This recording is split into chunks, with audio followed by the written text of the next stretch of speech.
Well, welcome to our January forum around restorative practices part 2. Don't worry if you missed part 1, we'll do a little recap. So I'm Donna Trujillo. I'm Vice President of Tiered Services and Special Populations with GSN. Prior to coming on with GSN, I was a Director of Special Education for the third largest district in Colorado, and I have been a pre-K through 12 to 21 educator for over 26 years now, which is hard to believe for me. That's a long time, Donna. Hi, everybody. I'm Zach Hess. I'm a senior director with Generation Schools Network, primarily doing the work in the prevention realm of things and universal supports related to restorative practices, trauma, SEL, and all those good things.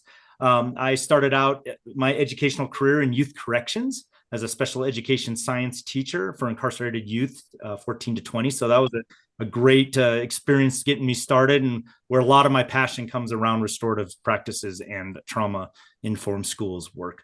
And then I was a middle school guy most of the time. So I was a middle school science teacher and an administrator in a big middle school. And then with Donna, I was a director of health, wellness, and prevention at our district level.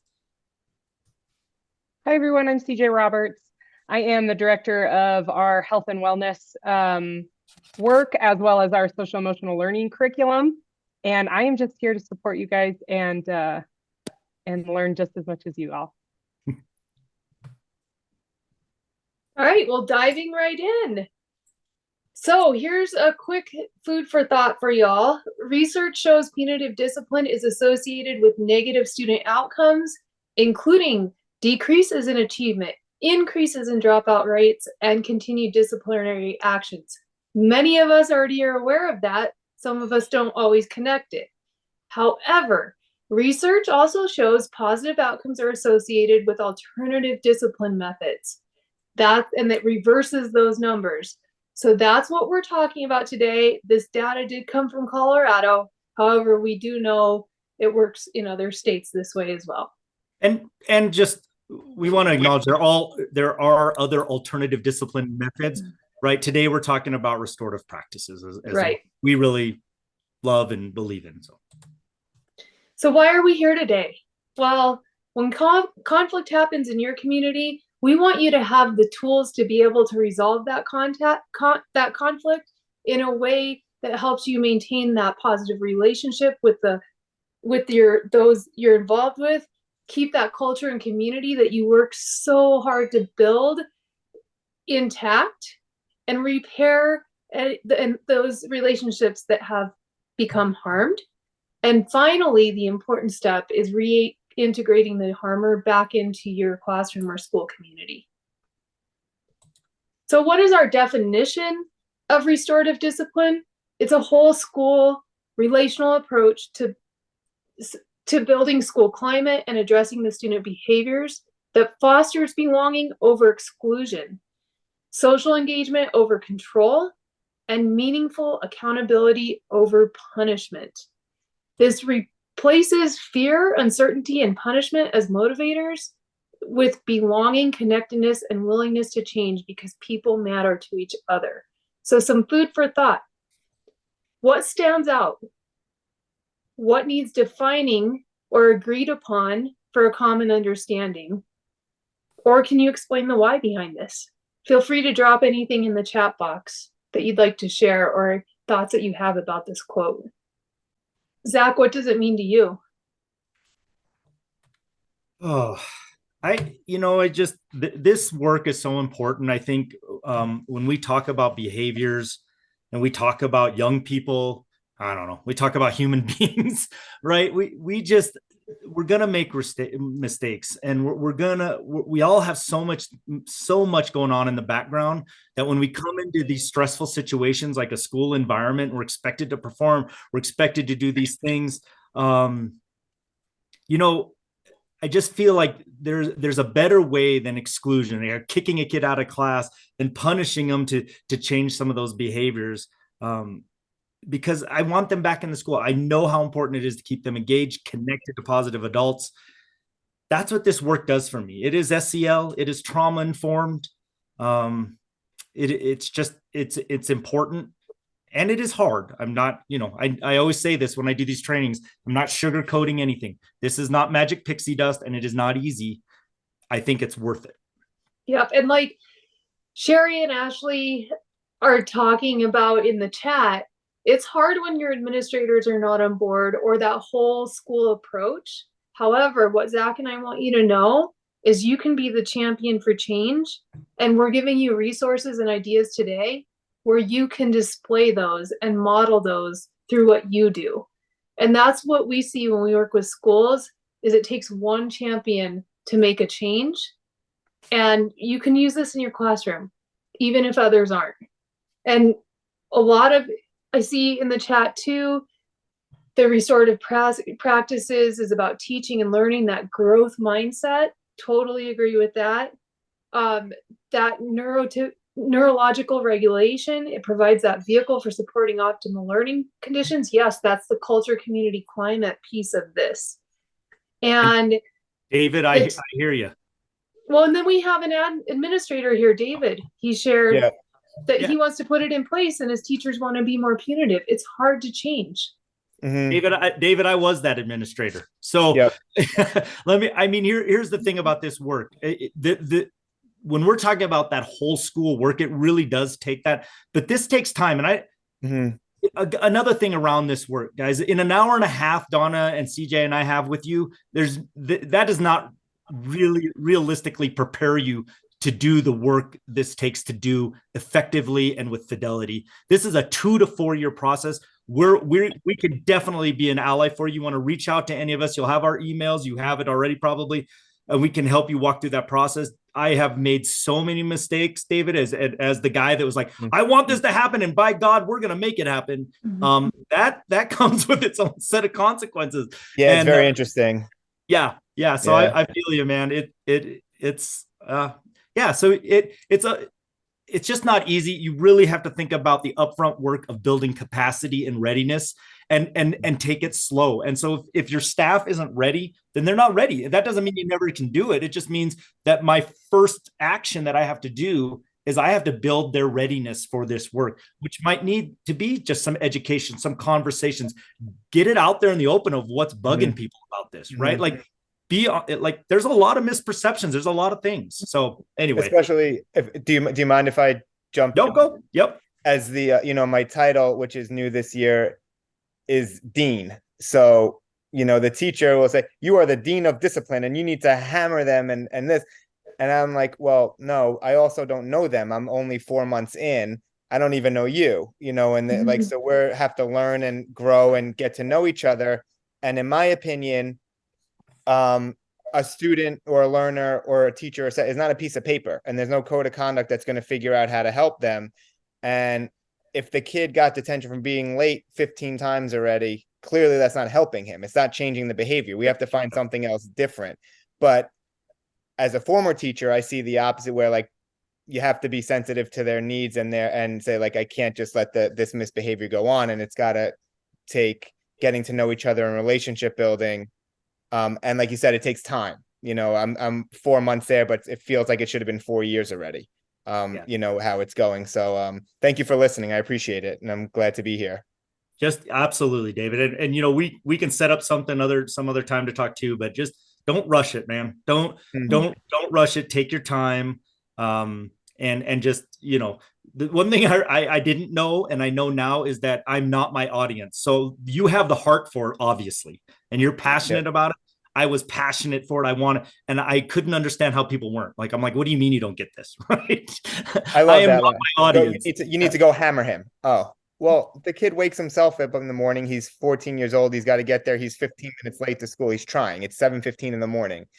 Just one example. There's a big attendance and lateness and stuff that we're all, working on. And, but I didn't know it was that was a common term like I do now, but, just trying to way I can for all the students while I get to learn, get to know them. Thanks so much for coming on here and sharing. I really appreciate it. Thank you for having me and listening to me. I appreciate it. Yeah. So talking about that, punishment versus accountability, here's a great resource for you, David. The So punishment, it delivers suffering, pain, or loss. That's the retribution. And it's a penalty inflicted upon the offender or the harmer through a judicial procedure, whether it's that checklist of they did this, now we're going to do this, or something through the courts, police involvement, anything that's punitive. What's accountability? Accountability is an obligation or willingness to accept responsibility and to account for one's actions and to take accountability for the harm done, and then also figure out how you can then restore the conflict in that relationship. So what is the goal? Is our goal punishment or accountability? With restorative practices, it's about accountability. So, and we can go fast through this because we talked. Yep. So. Yep. Go ahead. All right. And go ahead, Zach. Go ahead. Oh, No, yeah. Go ahead. So again, this came from our first session, but just a reminder. I think it's important when we talk about restorative practices to again ground us in some of the foundational work that is restorative practices. Because when we talk about discipline, we can still do discipline without the formal things that we're going to talk about later, right?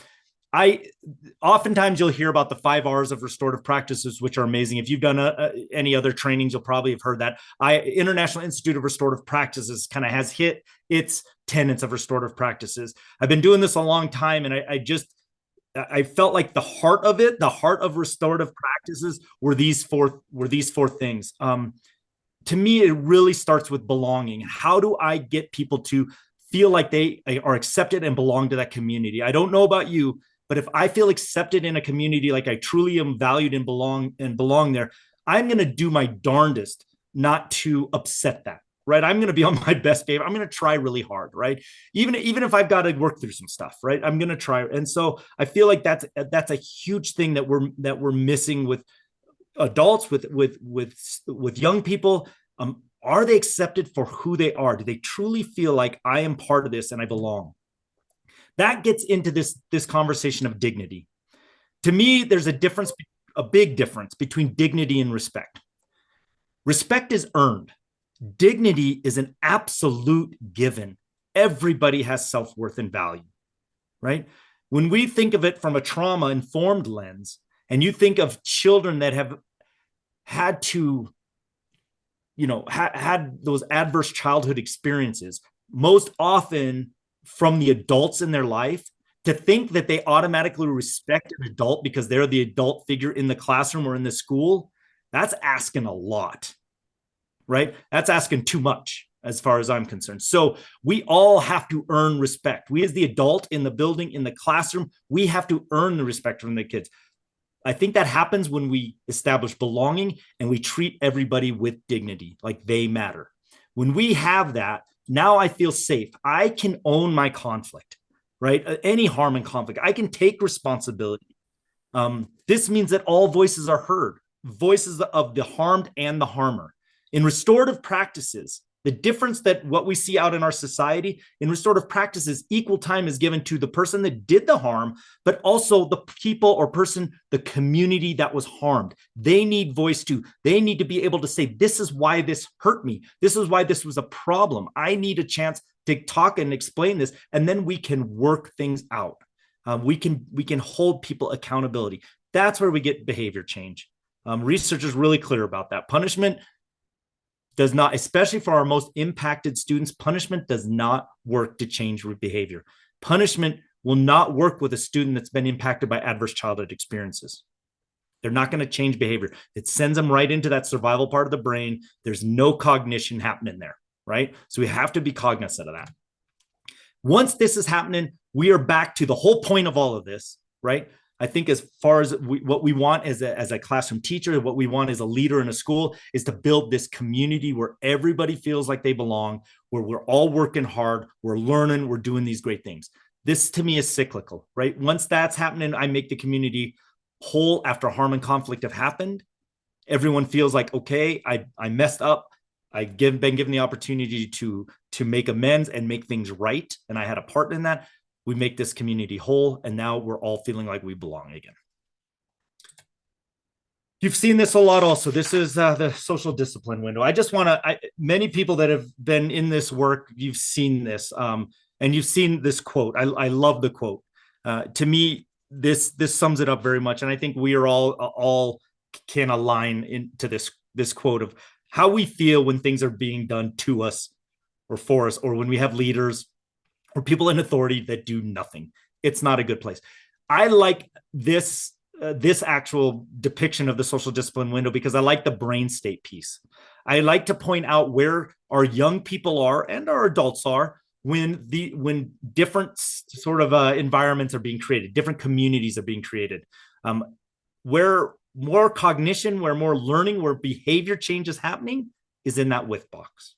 And what that really means is when I'm on that x-axis down there on support, right? That the relationships are in place, all the supports necessary for learning, behavior, emotional regulation, those supports are there. And we also, though, on the y-axis are expecting great things, right? As a classroom teacher, I expect a very orderly classroom, right? There's teachers on the spectrum of that, but maybe it is that they like that, a lot of control in the classroom. That's fine. We have high expectations of behavior. We have high expectations of achievement and growth. That's great. And we have to provide the supports in order to get there. When those things are happening, we are operating in the with box. We feel safe. Young people feel safe, right? And it's a respectful, it's a collaborative, it's a great place to be. When you're thinking about discipline and you're thinking about how you're going to repair harm and conflict, I think about it there. If I have those high expectations, am I providing the supports? Because if I am, we're in that with box. This student, this young person is ready to learn and be held accountable. One of the ways we get there is, I think, a very simple process called the FAIR process. And I'll just go through it quick. You can always Google it and look at it, but really those 3 words encompass the whole thing. Authentically engage. It's a discipline issue. Authentically engage everyone that's been involved, the harmed and the harmer. Engage, ask good questions. Don't pass judgment. You haven't even figured out what's going on. Like David was saying, when you're an administrator, you're doing attendance pieces. Every time I looked into truancy or an attendance problem, it was like open up a can of worms. I'm like, oh my goodness, this is why. There's so much to these stories, and we need to begin to understand them and have that respect to hear what's going on. Authentically engage, right? All those involved. When we make a decision and we're going to go down this path or whatever direction we're going to go, explain why we're doing that. Why are we moving this way? Have that kind of enough respect to people need to know that. I always think my ideas are the best ones. Most of you think your ideas are the best ones. And when someone picks somebody else's idea, you're like, what the heck, right? My idea was awesome. But if they explain why they didn't pick your idea, man, that matters. That's like, oh, that makes sense. I didn't know that piece of it. Especially in a leadership position, we often fail as leaders to explain the decisions that are being made. We make a decision and we're like, well, you'll follow it because I'm the leader. No, it goes respect and all that. It goes all ways, right? Explain it to me so I know. And then clear expectations, super important. What are you expecting me to do? That promotes it. So in a discipline situation, okay, got it. This is what we're doing. You've explained it. Okay, now what am I supposed to be doing again? Very clear expectations for all parties. It works. It is not a democracy. I'm not asking kids in a classroom, raise your hand if you want to do math, or should we go do an extra recess, right? That's not what I'm saying. You are the authority figure in the classroom, right? You are the authority in the building. You still have authority. And I think that's an important piece to understand. When we do trauma-informed work, it's important that the adult is the authority. That's an important safety issue for kids that have been impacted by adverse childhood experiences. So when we're going through this process, when we're establishing our communities, the adult in the classroom is the adult in the classroom. So it's not about democracy. It's not about getting all consensus. That's probably never going to happen. And it's definitely not about eliminating any disagreement. Disagreement's good. Actually, conflict is good. It moves us forward. But let's do that in a respectful way where people still feel like they belong and their dignity is intact. So what do we do? First things first.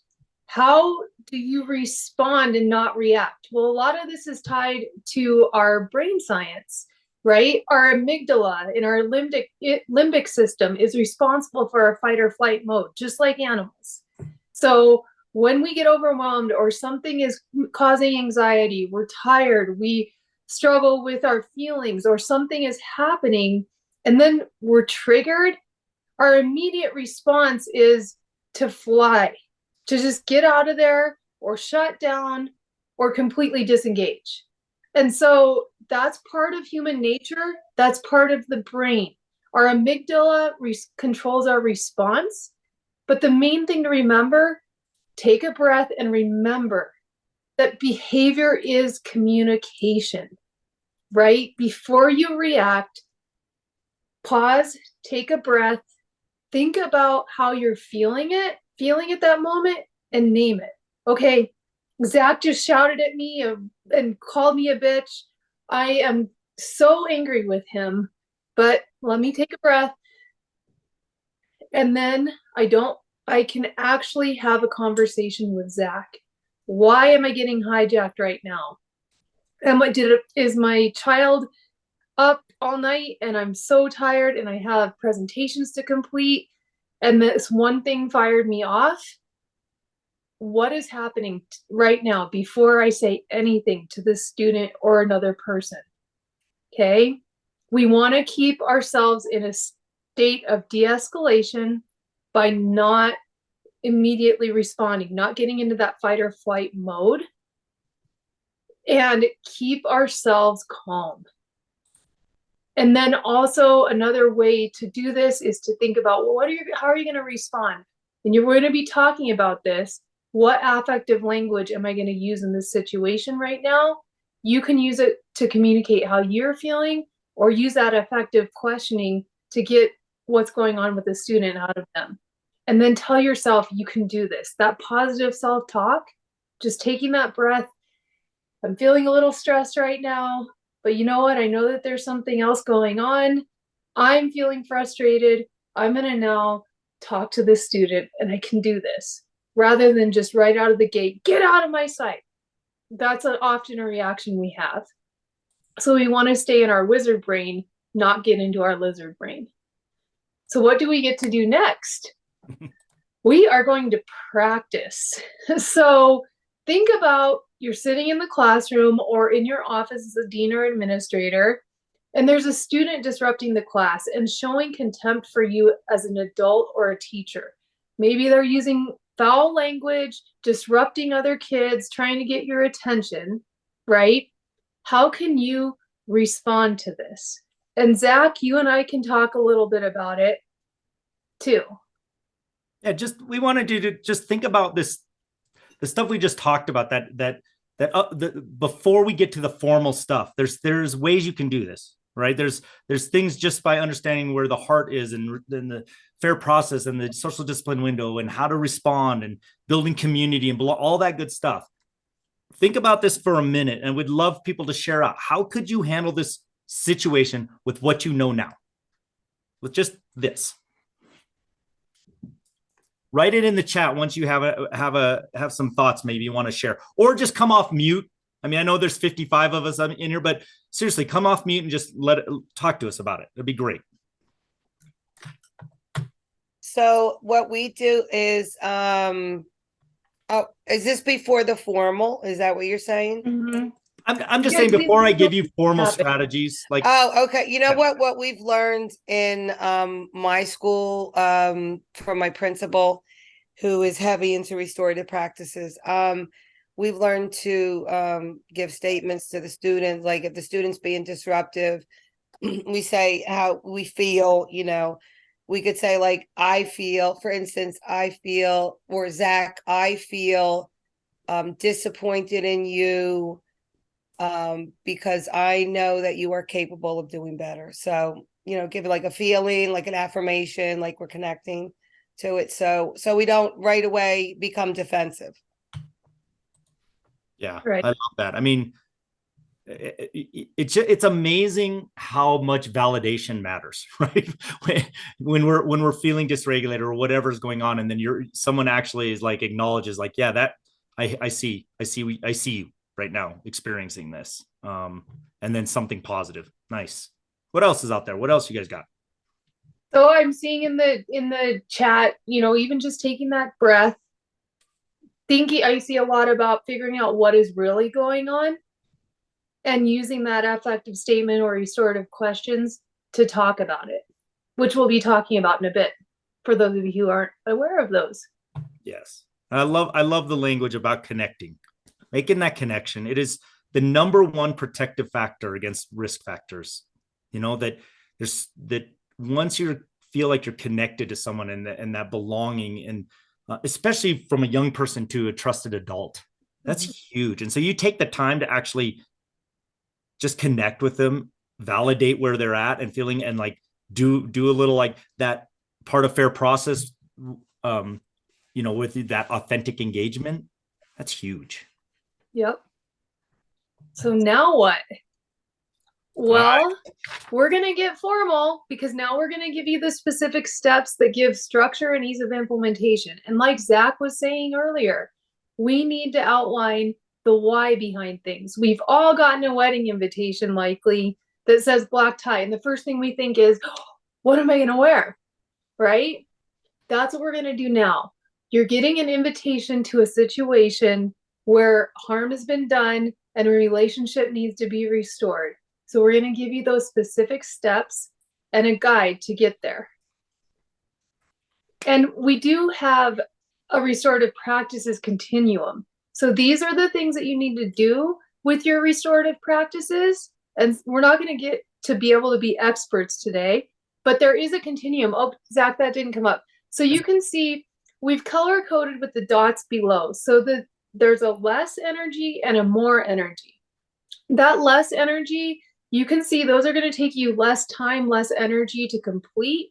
And for you, we wanted you to be able to see where your energy and planning really happens with restorative practices if you're fully implementing that. And you also need to make sure that equal time is given for the harmer and the harmed.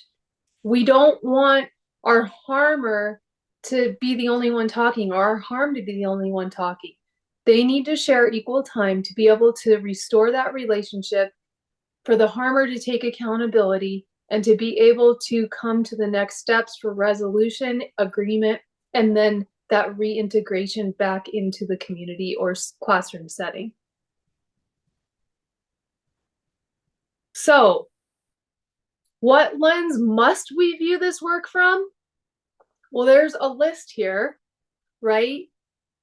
This is so important. And you can see identity, voice, and supportive environment with situational appropriateness are highlighted with stars. Those are from PBIS. So a lot of times groups and schools will say, well, we're doing PBIS.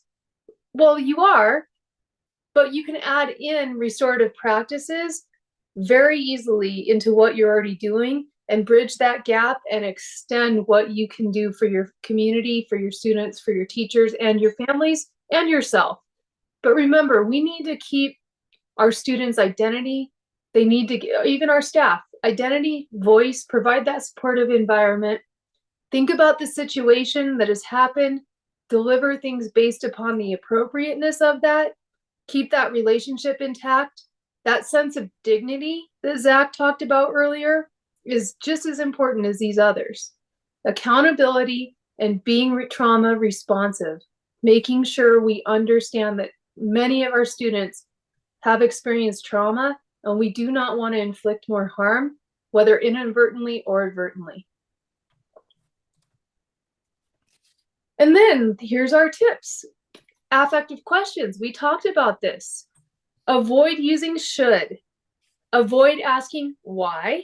Instead, use could, how, what for both the harmer and the harmed.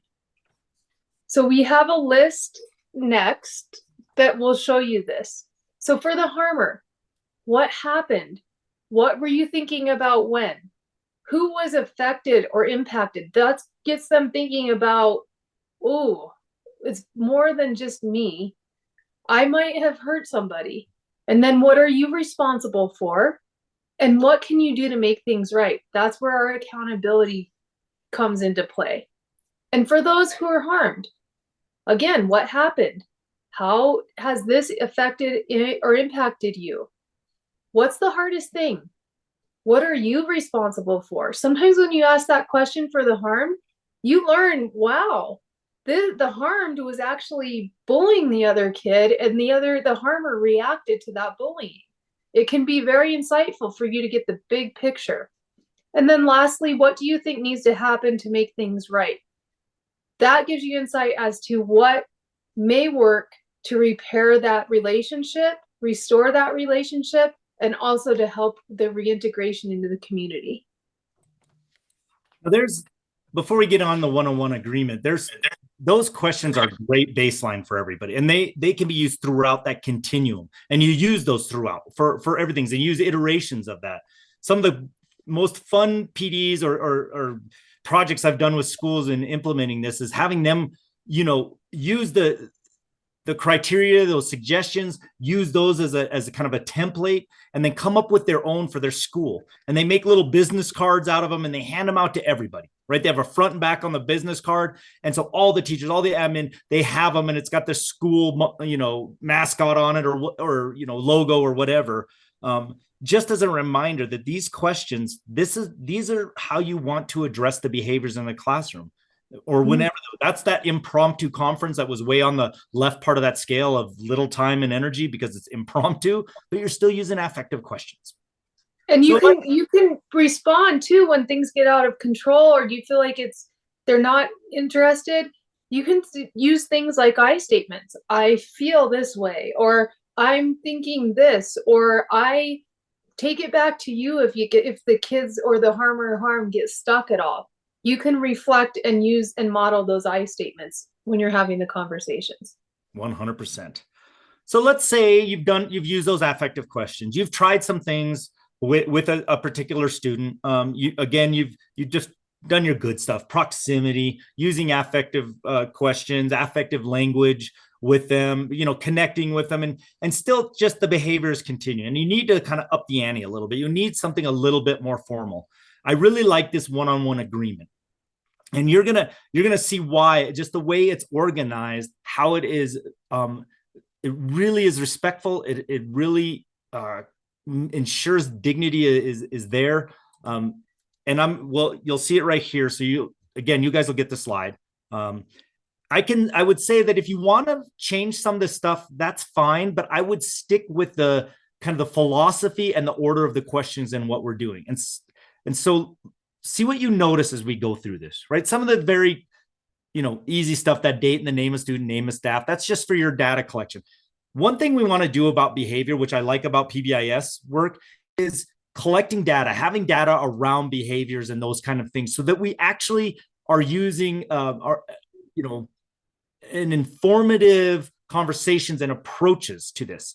We do this with reading, we do this with math, right? We take all kinds of data about kids' progression and growth and achievement with academics, not so much on behaviors.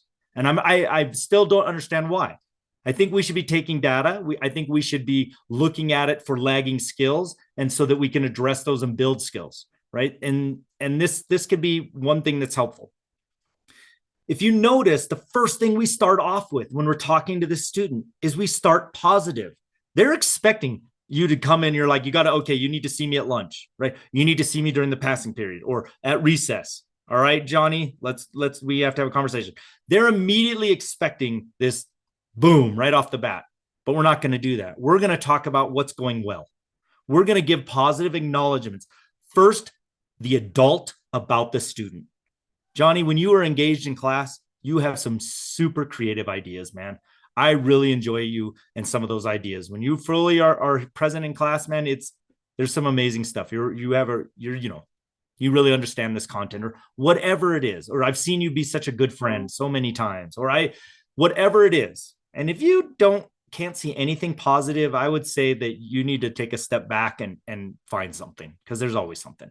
But that's the start of this. I'm starting off positive. And then I ask the student, what about me or the class? What do you like? Okay, we're starting off right from strength-based, right from in the positive. And they'll be like, well, Mr. Hess, you're not the boringest teacher I have. I'll take it, man.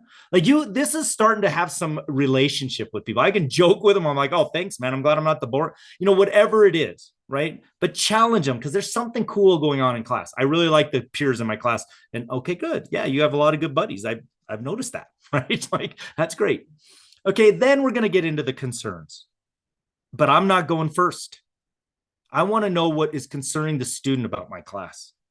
What is going on, right? I can use that affective language. What's happening in class from your perspective? What's the hardest thing about my class? Right? I want them to say, like, just lay it out there, man. I got to be able to take it. I am the adult, for crying out loud. I should be able to take a young person telling me, like, well, you don't engage me, you're boring, and you only blah, blah, blah, blah. Roger that. I hear you. Okay, Johnny, here's my concerns, right? My concerns are, I've talked to you a number of times about getting up out of your group and going to another group and disrupting, or going to the bathroom 15 times, or da da da da da da da da da da. Right? I can say that. I'm going to use my affective language. If I am frustrated because this is why. I'm going to use those I statements, but then I'm going to give those concerns, and then we are going to work together to come up with some agreements. So we got to work together, man.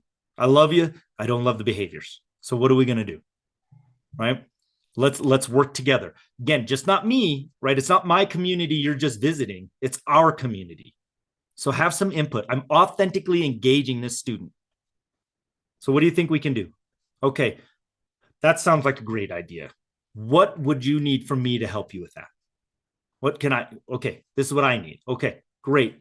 All right, this sounds like a great plan. Let's see if it's going to work. Let's check in a week. What do you think? Right? And you said it, like, we're going to check in. I'm going to check in with that student. I am acknowledging that this is important, and we're going to check in, and I'm going to write on our calendars, and we're going to do it, and we're going to see how we're doing. If Hey, we Zach. both did our commitments. Yes. David said, could an administrator facilitate this conversation with student and teacher? Absolutely. Yes, David, you totally could. I think this right here, there are so many positive things you can do with this. There's so many ways you can do this. When we get into the mediation part of it, you might find that that's more applicable to a student teacher thing. And we're actually going to do a scenario where you'll see the three of us do that exact situation. And that's with a mediation. But you totally could do this. I think you could make it work. What you'll see also, as far as iterations of this, at an elementary school level, that student signature, staff signature, you can also add on their parent signature, right? How cool is it for a parent? And I'm going to speak from experience here, because I've gotten quite a few emails about my little guy, my 6th grade son, who is very active in class, right? And it goes so far when a teacher acknowledges that there's some good things too, right? And the first thing I see on that, if I'm handing that off to the parent, now middle school could work too, high school, you gotta know your audience, right? You gotta know who you're working with, the family you're working with. Like, that should be number one. Like, you have relationships with them, you understand this. But how awesome is it for them to see, oh man, look at these positive things about my kid that teacher said. Oh yeah, there's some concerns. Got it. That I am now out of being mama bear, mama dad, a bear dad, whatever you want to call it. Like, I'm out of my, now I have to be protective about my kid. You've recognized that there's some great things. Thank you. And oh, you have some concerns. Got it. You came up with a plan. You asked him. Awesome. Hey, Johnny, is this, like, how did that go? Right. And hopefully Johnny's like, it was good. Like, it was good. We're going to work on some things. That's what we're hoping to happen. I guarantee you this is better than just a negative email. Johnny again in class disrupted, the little bugger head, and I'm giving him 15 lunch detentions. Because when I get those emails, I'm like, whatever. Right? Yeah, I'm all about working with my kid, but by God, we got to be collaborative. We got to work together. That's how this can be perceived. And I think it can be great. Sometimes this is just a conversation. I've done this with high school kids, or high school students, not kids. And I've sat there and talked with them. I didn't have them sign it. I just used it as a template for having a conversation. That's all. I just used this. So I remembered, oh, let me say something positive about this guy first. Okay. And then we're going to get into it. It just really helps. It helps really get to a place where we're working together. So Just those are suggestions with this. This is a great way to do it. You'll have this. You can create a form however you like. Obviously on ones I'm writing in, there's a lot more space in there, so I'm actually writing things, those kind of things. But these are the elements. I just would not switch up the order. The order is very intentional. And I would keep that order. I would keep the order. I would keep being positive in the adult positive first, right? Then having the student. Both people are talking, and just look at it how when the adult talks first and when the young person talks first. That is very intentional. Okay. All right. So that is a great formal way to do this. And I'm sure you can think of a million ways you can do this. I think that's great. Okay. All right, so we're now let's talk about mediation. And this, David, this might resonate with you when you're talking about this. Many people have heard about mediation. A lot of times when you're talking about restorative practices, restorative discipline, restorative, RJing it, restorative justice, you're thinking of solution circles typically, and mediations typically is what you the most. This is great. A mediation is good. It takes more time. It takes more energy. Very, very much so. And there's some things you definitely got to be careful about. There are some things that you have to do in the right order. And I'm going to explain those things. The one thing I really want to encourage people, and I know it takes more time. I understand that. But the pre-conference, you need to do the pre-conference. Don't skip the pre-conference. The pre-conference is asking those questions separately to the harmer, or if there's a couple of them, however you're going to do this. I mean, typically we're in group, one or another, but sometimes it's, a group. Sometimes you got girl drama, right? And that's more than one. So there's, groups of them that you might have to talk to. I would encourage individual conversations first before getting three together. I mean, some of that stuff is common sense. A lot of times you will see this done though by the administrator because it takes a little more time.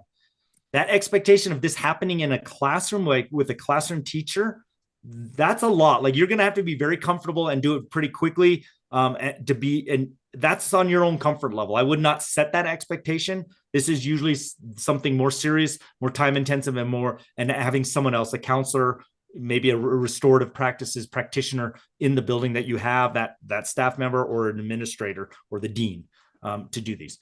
But back to the order. Pre-conference first. Ask those questions.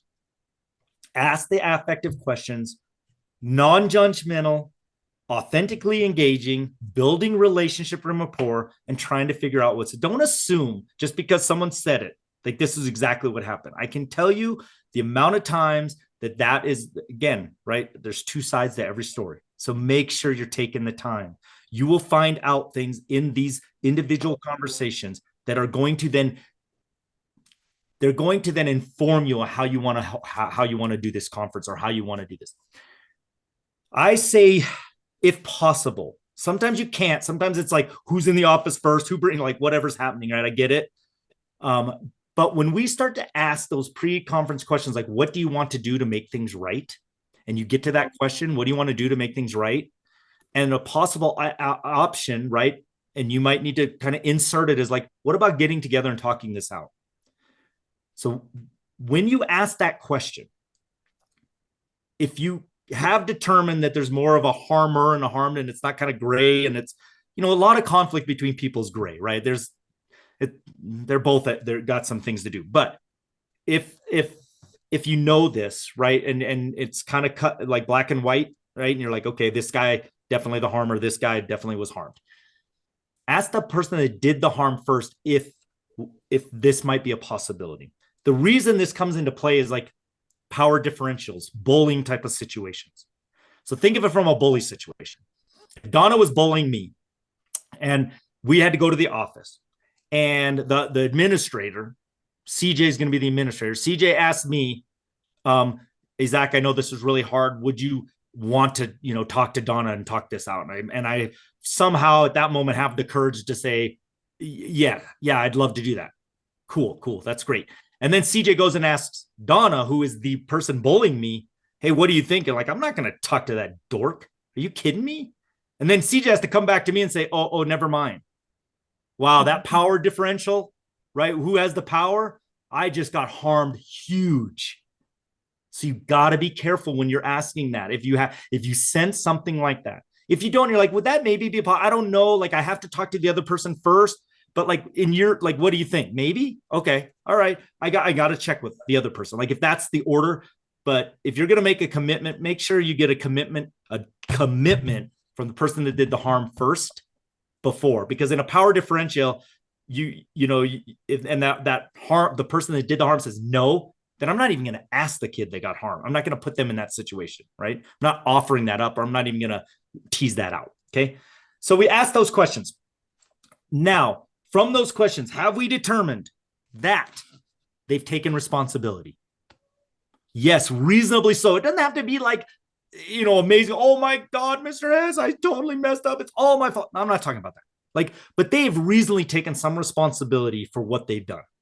And they have some understanding. You can get this, that they understand that this was a mistake. Even if they were the person that was harmed, again, like Donna had said in those questions, right? Like they might, I guess I probably shouldn't have, put on social media that he's a dumbass. Oh, okay. Yeah, that probably didn't help, right? Like those kind of things. So if they can take responsibility, check one, we're getting in a better place.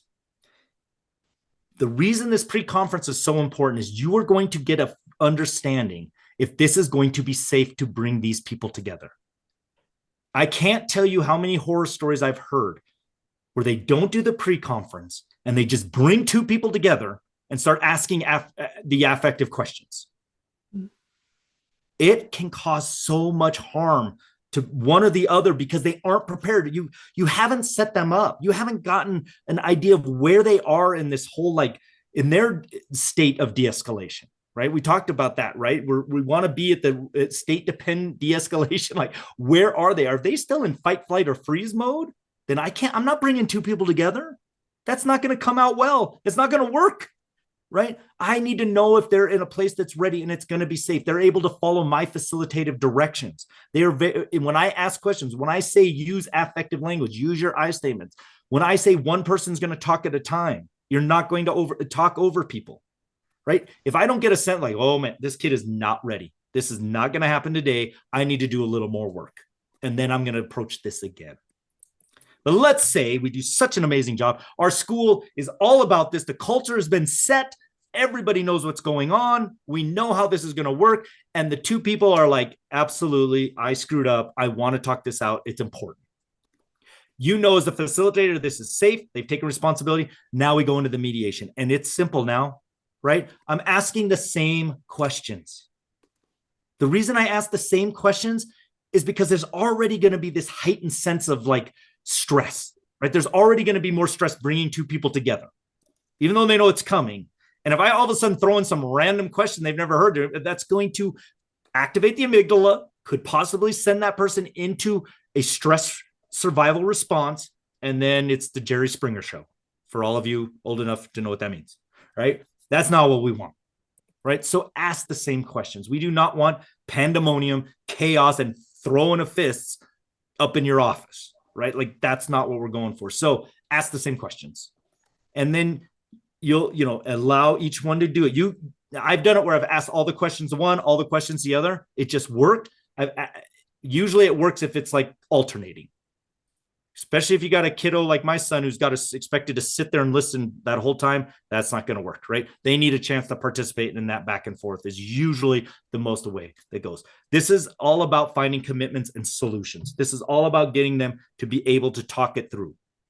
Okay. And then you got to mark it on your calendar as the facilitator, as the adult in this situation, to follow up. At some point, see them in the halls, at lunch, out at recess, and say, hey, Johnny, how's everything going with Donna? You guys, is it good? Like, everything going? You guys still doing the commitments that we agreed to? Awesome, dude. And I'll go to Donna. Donna, what do you think? Things going all right? How about those commitments we agreed to? How are we doing? It's good, Mr. S. Okay. Let me know if you need anything. That takes 1 minute. And what that signals is like, this is serious.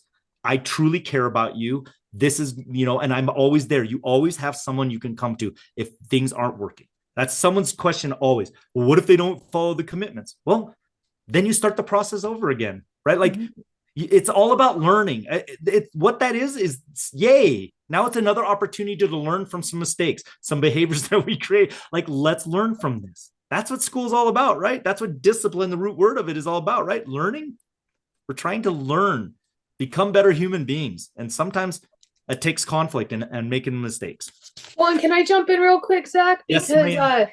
David made a great point in the chat about how some of the has had students who have done the harm who want to apologize, but the harmer does not want to hear that.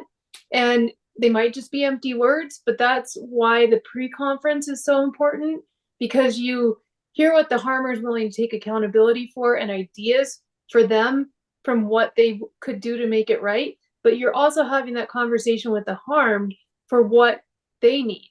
And then if you need to, like Zach said, go back and talk to both again, because they're not in line with what they could do, what works for accountability, you can do that, because it could become a power struggle where the harmed doesn't want to hear the apology and is taking control of the situation, which then could then lead the harmer into further doing harm. So you would want to likely follow up and have some conversation about what would be acceptable for both, so that it's not just left. And yes, David, like you said in the chat, sometimes they just need space, and that can be an agreement too of accountability.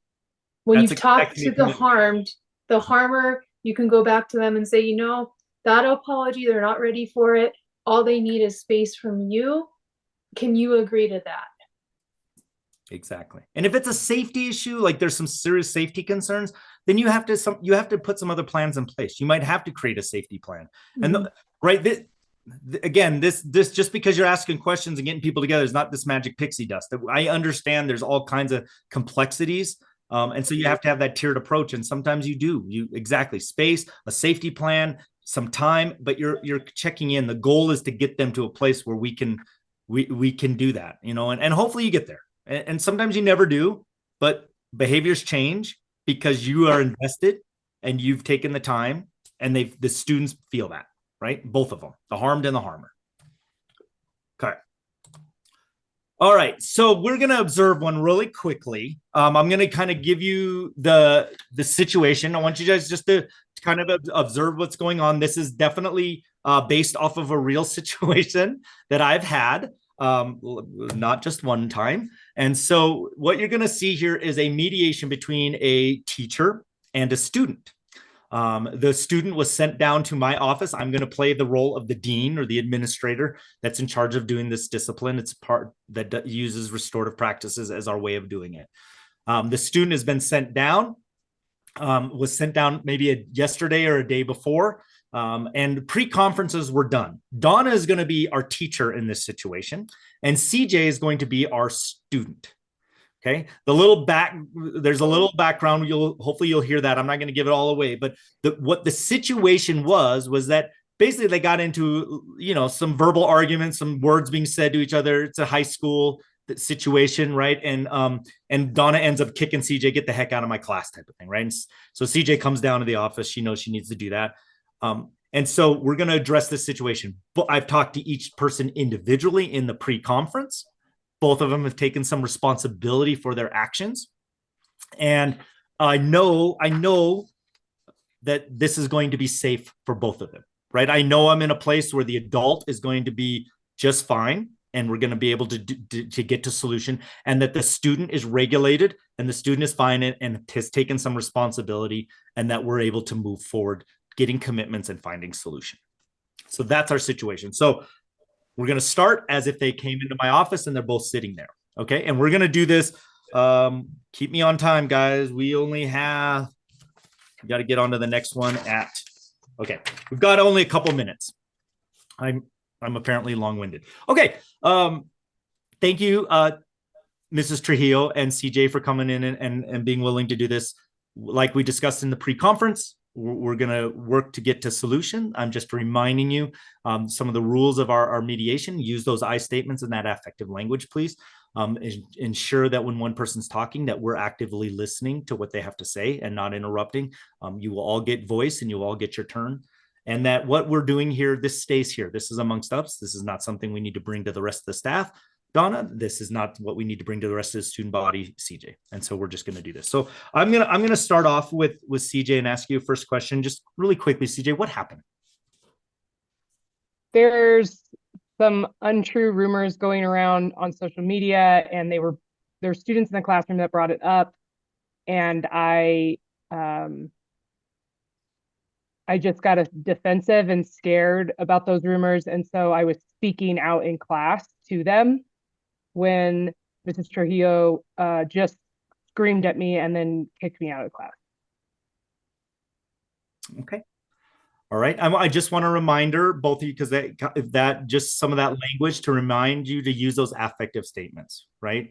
That it felt like maybe a way to felt like Mrs. Trujillo was angry at me and was frustrated, and then I was kicked out of class. Just a reminder when we do this work, Mrs. Trujillo. Okay, Mrs. Trujillo, what happened? What happened from your perspective?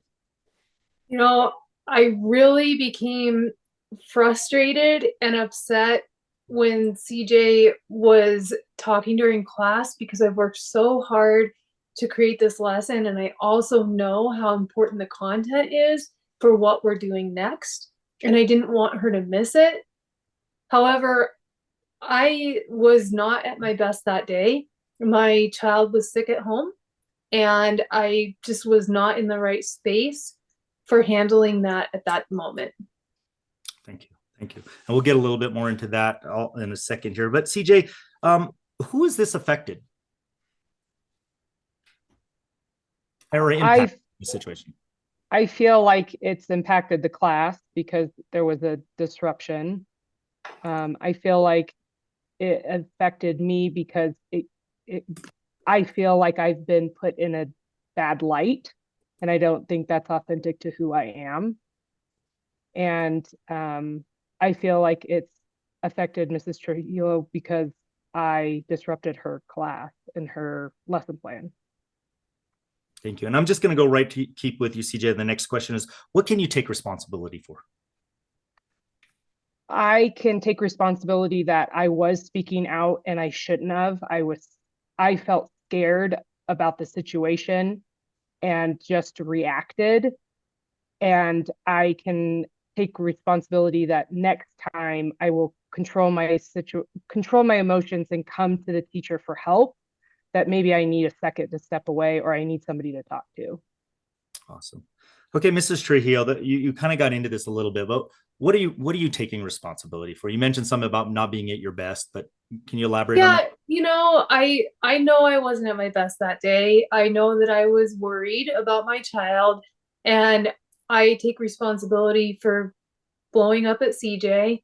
In the future, I hope that I can take a step back, take a breath, or even like CJ said, if I'm struggling internally, I can communicate with my students and or another adult in our building, so that if I need a break, I can do that as well. Great. Okay, back to you, CJ. What do you think we need to do? What do you think you can do to make things right? I think I can just apologize here to Mrs. Trujillo for reacting the way I did and being disrespectful in the moment. And I think I can ask for help in this situation because I think I need it.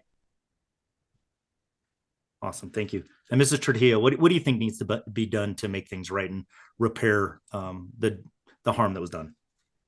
You know, CJ, I appreciate you as a student, and I want you to meet with success. I appreciate your apologizing and taking the accountability. I do like the fact that you would like to come to me or another trusted adult when you're struggling. And hopefully the two of us can actually talk together and work through things and get things back on track within our classroom.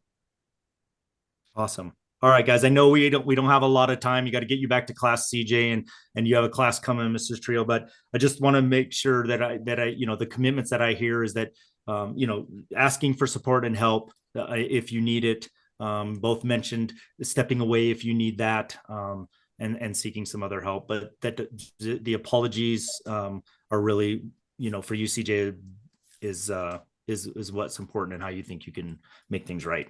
Does that sound about right? Yes. Mhm. All right. So in time, we're going to end.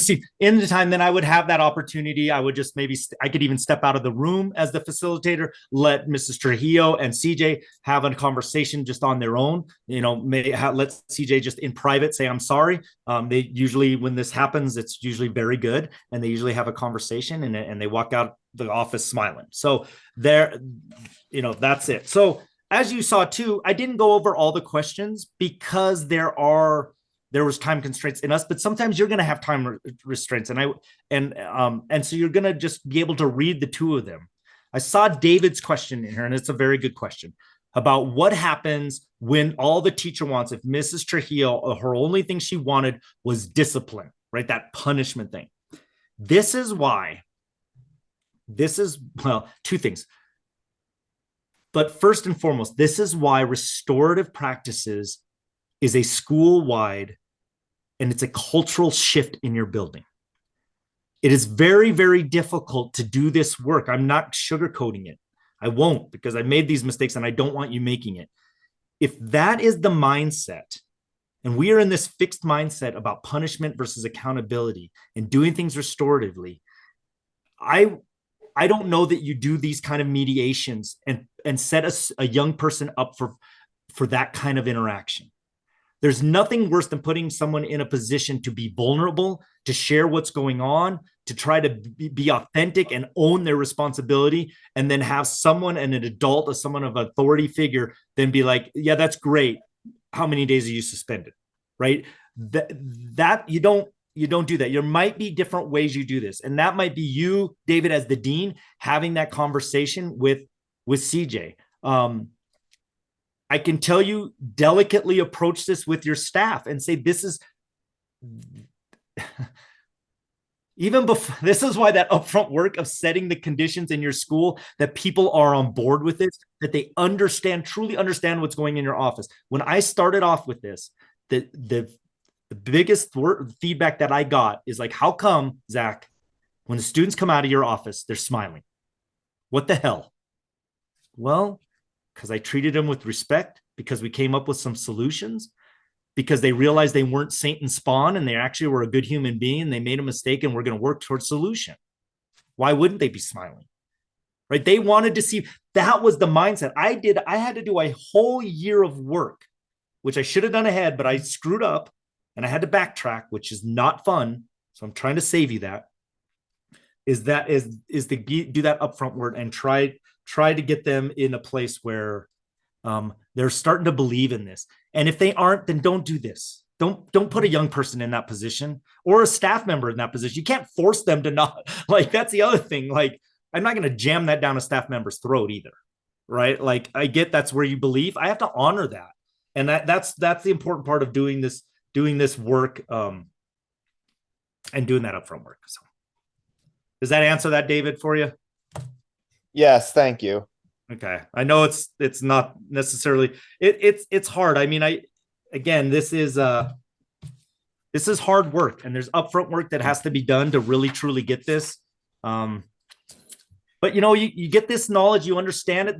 Then you can go and start like having those conversations, start getting those people in your building that are supportive of this, and then start talking to the other administrators and leaders, like, how could we do this? And then you invite us to GSN to come to your school, and we do a whole training, and everything's great, and we hold hands and sing Kumbaya. All right. That sounds great. Yeah, awesome. we got to get going on this. So yeah, anyway. I hope you guys saw some good stuff out of that. Circles are another big, huge thing. And we want to have enough time for all of you to be able to be in a room and doing a breakout. So I'm going to quickly just go over these things. This was from our first part of this series, our community building and the tier 1 universal supports and doing circles. We talked about this guide of doing circles, right? This is a great guide for all circles. It just gives you some format, things to think about when you're doing them for solutions or responsive to harm and conflict, and you're healing harm and conflict. You still want to plan this out. The discussion rounds usually then are your affective questions. That's the questions you're asking. And you just got to be smart with your group and what you're doing. In this situation right here, just to quickly talk about, this is classroom expectations, right? We want to talk about this without specifically calling anyone out. There wasn't any individual. Maybe there was, maybe it was Zach, maybe it was Donna and CJ that are really causing the harm. But we just want to talk overall that, you know what, we're not meeting classroom expectations. Just have a conversation about it. And we're going to ask some of those affective questions. We might talk about what it means to follow our classroom expectations. And we're just circling kids up to start talking and having these discussions. And you're going to plan it out using some sort of template like this. It's almost like writing your lesson plan, right? And you just want to make sure that you know how much time it's going to take and that you're, asking good questions to get participation. Again, like we said in the first one, if this is the only time you're doing circles, don't do it, right? Circles need to be a part of your culture. They need to be positive first. Kids need to be comfortable. They need to feel safe. If they see a circle up every time we have to talk about something heavy duty, they're going to walk in the classroom, see circles, chairs circle up and be like, oh, what the heck did Johnny do this time? Right? Like, that's not what we want. So make sure it's part of what you do before you get into this. Okay. The next one we're going to talk about, and we want to give you guys time in the breakout, which we're behind, but we're going to do it anyway. And then we may not talk about formal conferencing. That's fine. This is the scenario 2. Student has become very dysregulated in class when doing group work. The student started yelling, swearing, and ran out of the classroom. So this is a big, depending on even the level, this is a big disruption. There's a lot going on here, right? And there's possibly a lot of harm that's happened to your classroom community. And we need to figure out how we're going to talk about this as a class, right? Especially even our younger students. This can be super scary. Remember, equal time for harmed, equal time for harmer. We have a whole classroom we need to talk to about some of this stuff, right? Okay. What would this look like if you were looking at it from the perspective of a teacher, as the classroom of students, and the student themselves that caused harm? How would you maybe facilitate a solution circle? What could you do? How could you plan that out? And we're going to let you guys talk in groups to do this. I want you to also talk about this, and we can talk about this. When is it appropriate for the harmer to share and take responsibility in the circle?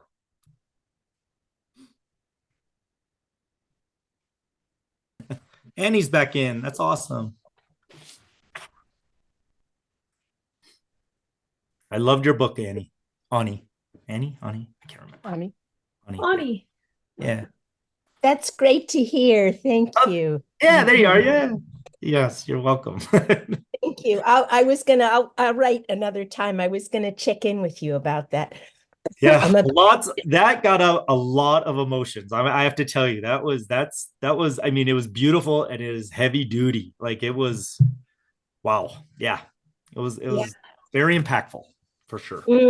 I'll write, because I'd love to. I'm a little bit sick and under today, so I'm, excuse me, coughing a lot, so not easy to talk, but I will write, because I had wanted to follow up, and I'm so happy to be here. I think I missed sessions in the interim somehow. I don't know if they went to spam folders, but these sessions are just wonderful. Are there recordings of some of the, because I missed the first restorative practice when I went to Google more and think, why haven't I seen anything? So I'll look that up. Thank you. Yeah, Ani, if you email me, I'll put it in that. If you can stay on till the end, I'll put my email in the chat. And if you email me, I can send you the link to our YouTube channel. And then, yeah, whatever else you need, you can let me know. We're usually about one behind because we have somebody edit it a little bit for us. So Sure. Yeah. yeah, No but the problem. trauma informed are on there right now. Marvelous. I am just so moved by your work. I just so moved by your work. It makes, I'm sorry, of course, that children are suffering in the ways they are, young people. Well, all age people, but young people. And then to know that you're doing what you're doing, I can't even tell you. I tried in one email too, and I'm just so moved by the enlightened and loving and wise and respectful work that you're all doing. It's just makes my heart happy. Yeah. That makes us feel like we're doing the right thing. So thank you. Yeah. I don't know, you know? You so are, and of course, Zach, if you read my book, it was completely absent, and so it's just such a deep passion of mine to, yeah, I know what it's like to not have that. Yeah. Oh, oh, yes. Yeah. So You anyway, articulated it very well. I felt it. I was there. I was you. I was like, oh my God. I was, whew. yeah, the audiobook, which I narrate, just came out a few weeks ago. Oh, And really? yeah, and it's been for about a month. It's been the number one new release in children's studies and social science. I didn't pick the categories for it, but that's where they put it. And I'm hoping it will reach people, and that it won't, of course, just evoke suffering and pain, although I don't shy away from that, but also the brilliance of children, the vulnerability and the resilience, right? The ways that children can resource and the ways adults can be resources. Yep. But anyway, let me not take time from you now, but thank you. Thank you. I loved it. Yes. And that hope, like I knew that, yes, you give the hope to that whole group of all young people, all people that have had to deal with adverse childhood experiences, and you share your resiliency in that, and it's so evident, and that just provides hope. Like that's what it did for me. So good. Thank yes. you. Thank you. All right, I think we got everybody. Yep. So some people we lost some. That's all right. It is near the end, and I get it. So we want to hopefully that you guys had good chats about this. Want to open it up to questions. We have just like 10 minutes left. Usually we stay on a little longer to ask more questions, but we do want to have some time for questions right now, and then time to fill out the survey and give us some suggestions, ideas, and then give all of you our contact information. So just first, what questions came out of those chat discussions? What were you guys saying? Well, we didn't really have questions. It was just two of us, but I cannot remember her name who was in the chat room with me, but she was saying she works with campers. So she said that they establish the norm that they establish is to circle up. So they learned that from the beginning. So that was really helpful. And then she talked about, the importance of the effective questioning. I had shared that I had not learned the effective questioning. I've learned, as you might recall from the beginning of the session, the I feel statement. So this has been really eye-opening for me. And to hear her say, there's a huge difference in that. And even when I've used the I feel statements, it makes a huge difference, when we circle up. But I mean, that's just really been an important piece. Yeah, thank you. You're welcome. I'm glad you guys were talking about that. That's great. I saw that in the chat about it's better to take that positive approach versus providing the I feel statements. In our first session, we talked about those I feel statements, and we really dug into them a lot more. There definitely is more to that affective language. I feel like in the statements than just I feel, that can still have a hint of shaming to it, and that maybe that's what you're referencing there, or people that maybe have tried these are still, you can see I feel really frustrated, Donna, because your behavior sucks, right? There's still I used the I feel, I don't know what the problem was there. And so there is definitely there's more to it than that. That's a great starting point. But in our first, when we did it, and you can go to our YouTube channel and check it out where we talked more about it, but we gave some good examples of how we're really communicating more than just that. And it takes practice, though. They're not easy. Any other, I see. Two questions in the chat. Yes. Tashina has, at what point does the harmer take accountability in circle time with the whole classroom? Okay. So you guys did talk about that. The real thing important here to talk about is when is it appropriate for the harmer to share in the circle? When it is in this situation and you do the pre-conference, you talk to that student, they share in the circle when that's their idea, right? Or you might propose that idea to would you like to address the classroom? Now, I've been in schools where that is the culture. They have a different, they do this, they do it regularly. Like every day they'll have a circle and they call it like crew time, and they'll sit in there and they'll talk about, hey, this is what I did well today, this is what I didn't. And it's just it is a practice that they do, and they're very familiar and very good at it, and it's very safe.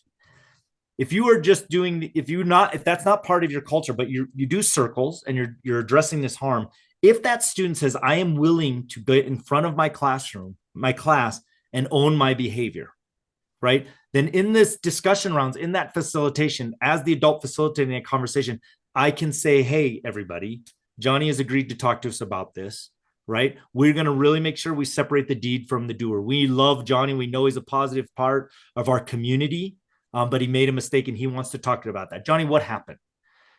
I would never, ever, what you don't want to do is just circle the whole classroom up and say, okay, Johnny, stand up and tell everybody what happened, right?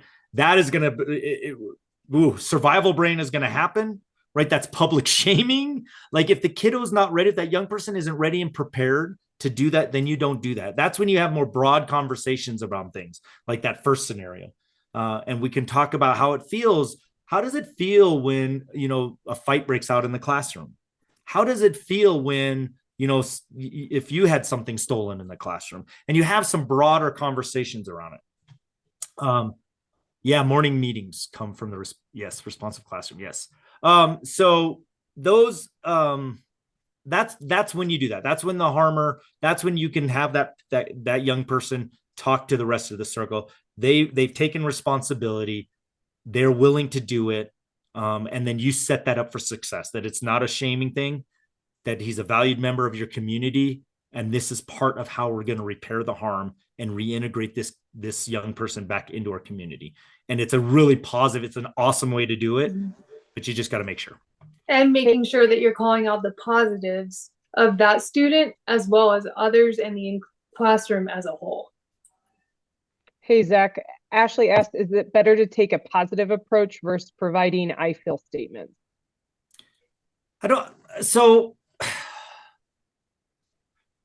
Again, I feel like that's a hard question.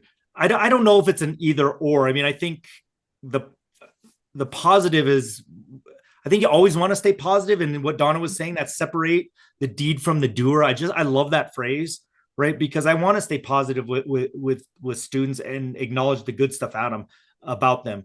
But like I was saying before, those I statements can be pretty shallow. Like they can still shame. It's all in your intonation. It's in your body language. So I guess I would make them a combination if at all possible. In the moment, if something's happening in the classroom and I'm getting frustrated, this is kind of what we talked about before, is like I'm labeling how I'm feeling. I'm owning my behavior. And what I'm trying not to do is say that your behavior is influencing my emotions. Right. I'm the owner of my emotions, right? And that's what I want to articulate. No one else controls my emotions. Truly, I don't control.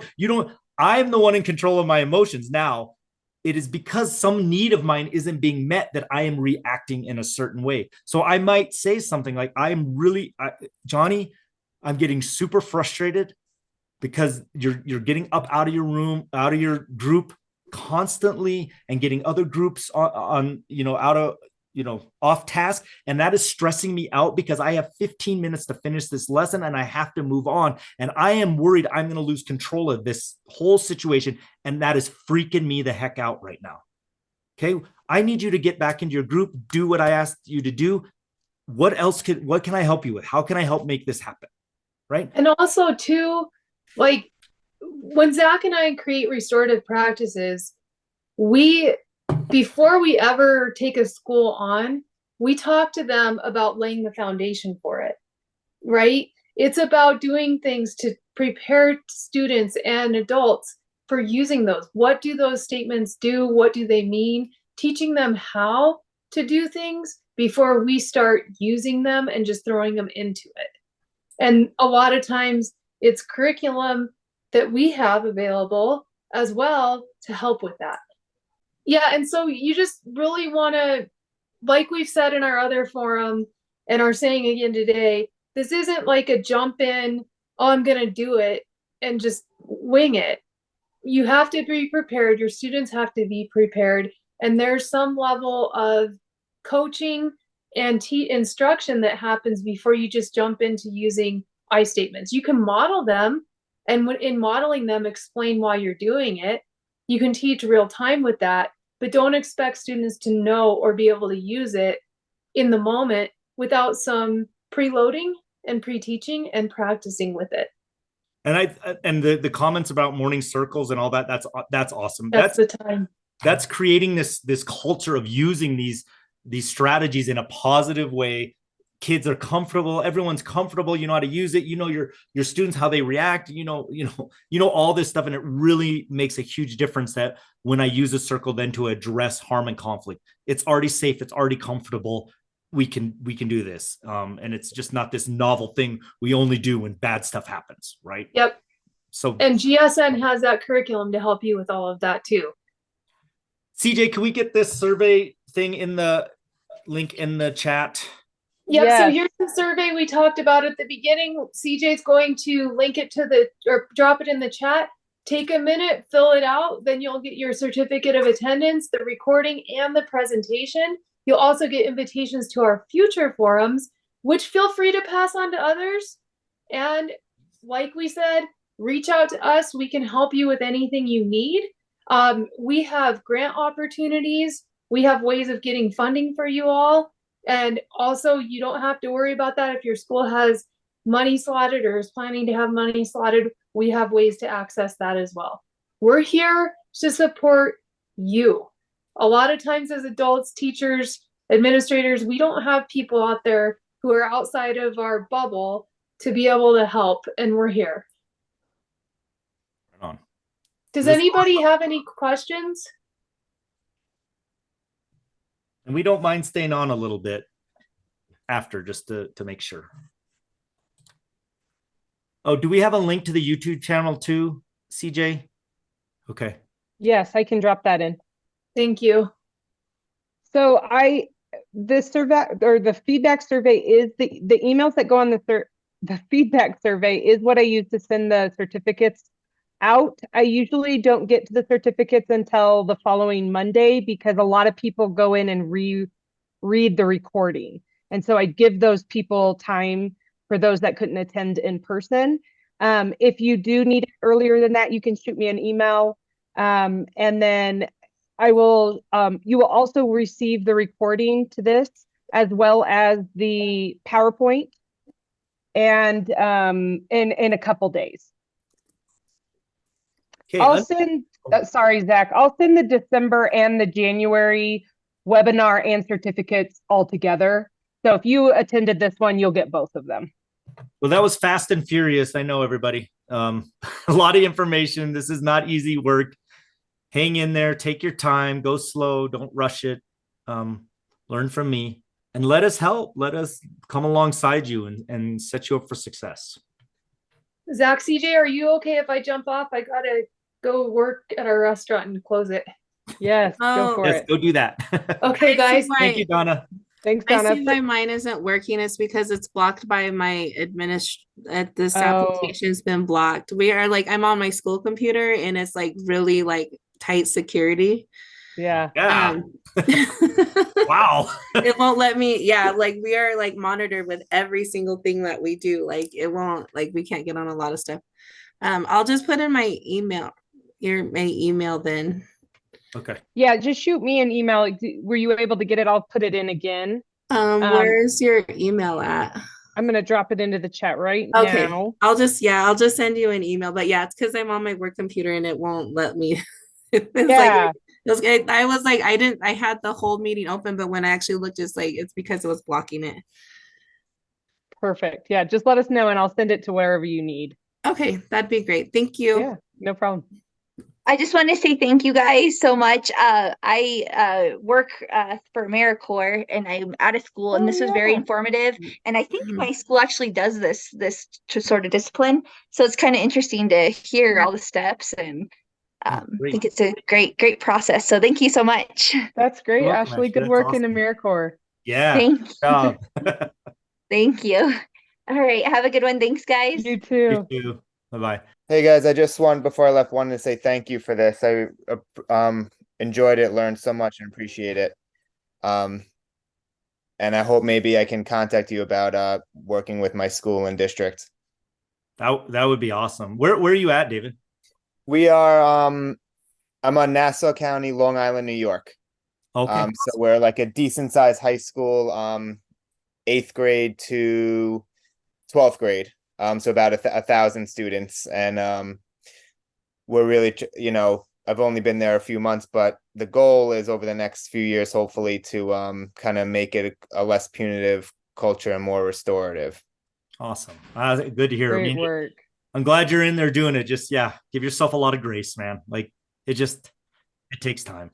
I was telling someone today, it feels, and I don't mean to keep you too long because I have to go too, but it's been 4.5, 5 months. It feels like in some ways I'm hard on myself that I should know 4 years worth of information and knowledge, and yet it's only been such a short time and we're still learning and getting to know each other, the staff for me and all the kids. So Totally. I will try to remember that. I appreciate that.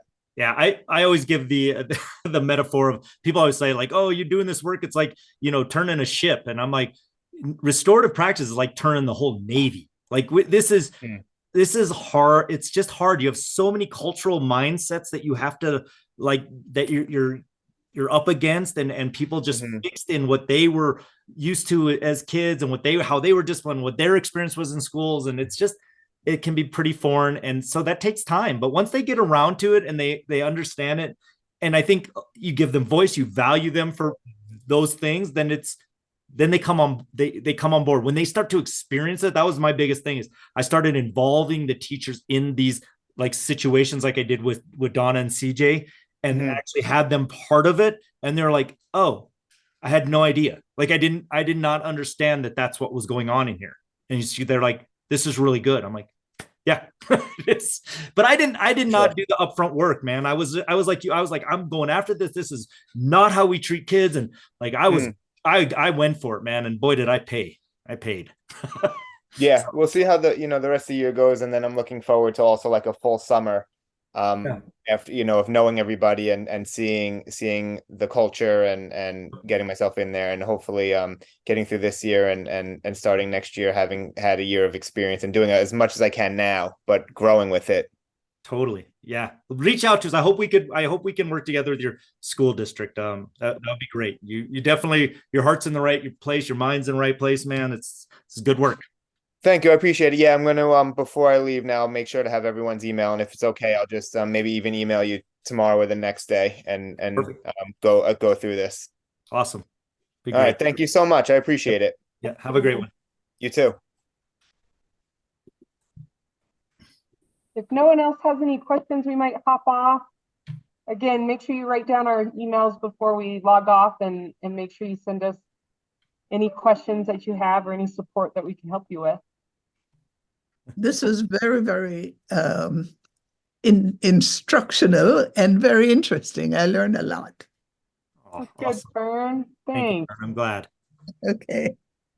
I hope you have a wonderful evening. All right, we're gonna get out of here. Thank you all for sticking with us. Hope you have a wonderful rest of your week. Thank Happy you. New Year.